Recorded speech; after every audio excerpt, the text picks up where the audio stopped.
We've had states doing this kind of thing for a long, long time.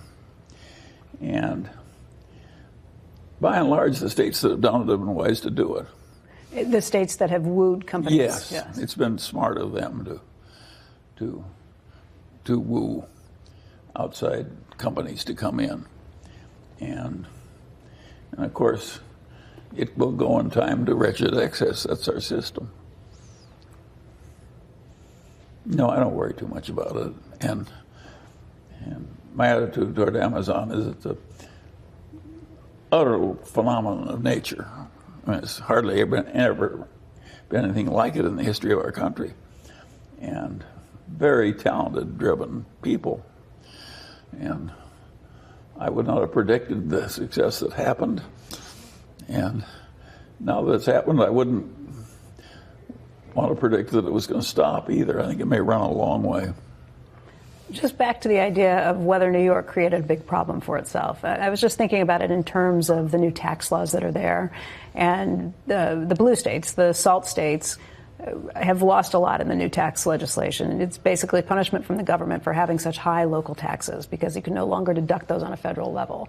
So New York's going to get hit with that. You combine that with the idea that it's not going to be not just only wooing Amazon, but what message that may send to the broader business community. Could a state like New York or someone in the Northeast region really have shot themselves in the foot with a double whammy? There are a number of places that have shot themselves in the foot. Connecticut, California, New York City. It's been serious. And driving the rich people out is pretty dumb if you're a state or a city. And the idea that you're going to help New York by driving the rich people out, of course it hurts New York. And of course it hurt Connecticut. The idea of that beautiful real estate in Connecticut, down 50% in value, they've driven out all the rich people. And California is doing the same thing. I know a lot of rich people who left California. I think it's really stupid for a state to drive the rich people out. They're old.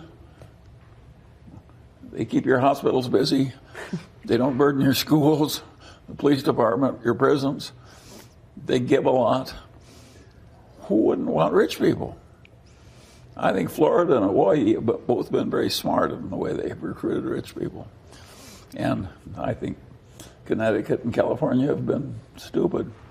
Do you think the country risks some of those same stupid policies if you tax? Well, some of the people in California are so anti-growth, they like driving the rich people out.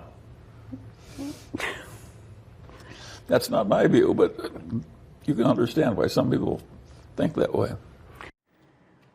Some of those people would be the politicians we've heard so much about. He says he's not too enamored with any of the politicians taking the headlines today. In fact, when I asked him which politicians he admired, he says he's not ecstatic about anybody. Business leaders, however, that's another story. In fact, we followed up on this Amazon conversation that we've been talking about all morning, asking him about Jeff Bezos, and we will bring you his thoughts on that coming up in the next hour, guys.